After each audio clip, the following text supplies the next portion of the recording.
Gary Mackay-Steven. Corner's headed away. Might fall for John Rank, and it does. Cammy Bell just punches that one away to get a bit of a deflection on its way through. Rankin's technique here was good. Pascali got his head to it. A bright start by Peter Houston's men. Gavin Gunning rises. Cammy Bell into the bar. Still a chance. Whistle's gone. Johnny Russell guilty of a push in there. But United again coming close to the opening goal. Looping header from Gunning. Good goalkeeping by Bell. It's a loose pass from Liam Kelly. Johnny Russell slips it through nicely for Daly. Again Bell's equal to it. And Pascali completes the clearance. But United have looked very, very sharp in these opening stages. Dayton coming inside Dixon. Goes for the return ball and then falls to the ground under the challenge of Dixon. Claims for a penalty. Nothing doing, but here's Dean Shields. Oh, great strike from Shields. Inches too high.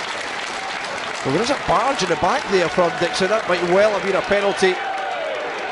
But when play continued, Shields fairly rattled this one off the crossbar. It's Gary Harkins. Robbie Nielsen tried to shepherd him. And it's McEwen forward. There's Crosher. Well off target in the end, but a good move from Kilmarnock. They're starting to come more into the game now, having been pegged back inside their own half for much of the opening minutes. Daly finds Armstrong up against Gary Hay, invited onto the left foot. He takes that opportunity and almost provides the opening goal of the game. A lovely strike. Cammy Bell beaten, and thankful for the inside of his post. Shields, lovely stuff from Shields. Heffernan, well, his first touch just didn't set him for the shot, and he was forced to stretch and subsequently couldn't find the target. It's been really entertaining stuff here despite there being no goals. Here's Mackay-Steven trying to do something about that. John Daly should, but he can't. Well, it opened up for Daly here. Inches wide. Dixon trying to take on Dayton. It's a poor clearance, and still United press as Mackay-Steven for Russell. Falls again for Dixon. That's a lovely ball, John Daly. Well, he's had three terrific opportunities, Daly, and three times he's failed to convert. He really should be scoring there. Slack though from United. And gives Dayton a chance to run at Dixon, and he unleashes the shot. Oh my word! That is simply unstoppable from Dayton. That is quite fantastic. There didn't seem to be anything on. But Dayton thought otherwise, and Pernish was simply a spectator and just flew past him. Nielsen's throw-in causing havoc. There's Johnny Russell. That's not too far wide. As United try and find an equaliser and feel they deserve it. Thrown into the box. That's Gunning's header. Not too far wide, but again, United a lot of pressure, but no goal to show for it. United really just have to get the ball forward now, as they're doing. Kilmarnock, anywhere will do for them. Picked up though by Mackay-Steven. Scott Robertson now finds Paul Dixon. He's gone past Pascali. He goes for goal, and he's found it in injury time. United have an equaliser, and it's Paul Dixon in familiar style for the full-back, rifling the left foot shot beyond the keeper, and United will feel that is the least they deserve.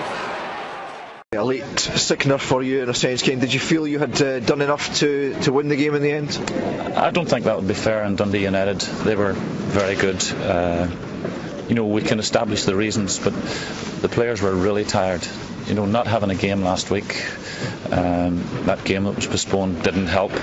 We haven't trained in grass once in 4 weeks, and it's taken its toll. The players were really on their knees.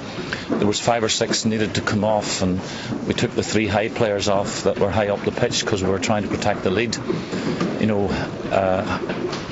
Dayton's legs had gone, Harkin's legs had gone, Heffernan's legs had gone, and there was more than that, that needed to get off to put fresh legs on and try and keep what we had.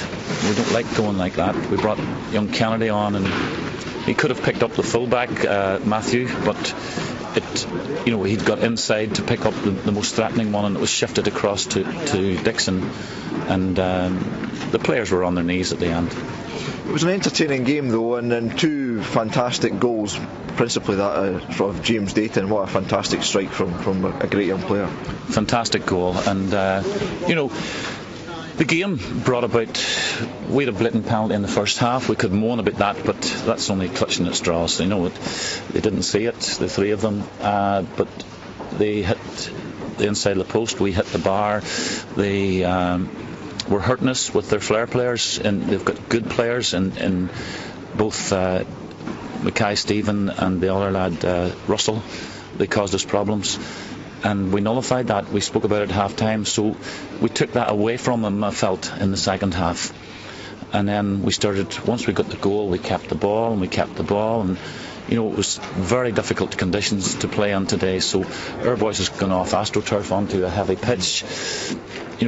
These are justifiable reasons as to why the players were so tired. It's interesting you talk about not having trained on grass, because we make a lot now of some of the facilities we've got at likes of Tory Glen, which are great for training indoors, but obviously you're saying it's not an absolute substitute for training on grass. Well, it's a contrast actually, because players are playing on that firm surface where it's smooth, and then they go onto a heavy surface, so the central nervous system, their joints, all of that stuff is affected by it. You're going from a firm surface, and all of a sudden you're in this quagmire, and right through the middle of the pitch it was, and it was difficult for the players to sustain their energy, and it just pulls the legs out of you after training. Yesterday we did some preparation on the 3G. It was covered in snow. We got some of that off. We've been on that synthetic surface now for almost 4 weeks. I'm sure you've been over this ground before, but does summer football, there's been a lot of talk about it. There's a number of managers, of course, now coming across from Ireland where it's on the go these days. Should we also bring across the summer football from Ireland? I've been an advocate of it. There's problems with it too. We have to look at the World Cup every 2 years. Sorry, the international tournaments every 2 years. The conflict there, and there's a collision in that. We could arrange the fixtures around that, I'm sure. And there's other impending issues as well with summer holidays and stuff, but I think it would be better. Peter, you'll feel, I imagine, that the late strike from Paul Dixon was earned you the point, which would be the least you deserve, would you feel? Absolutely. If you look at the first 15 minutes, if it had been 4-0 for Dundee United, Kilmarnock couldn't have had many complaints, and after half an hour it had been 6-0, they couldn't have had any complaints. And at half time we're absolutely gutted at the fact that we weren't in front. And you always leave yourself the chances of you missing, and credit to Cammy Bell, because I thought he was magnificent, because he did the 3 first world-class saves in the first half. Will fit the inside of the post. For the Dundee United team to come to a team like Kilmarnock and play so well, it was gut-wrenching the fact that we went 1 down to a world-class strike for the boy Dayton, but we kept at it and showed great character, great attitude, and it took us to the last minute to get the goal, but certainly no more than what we deserved.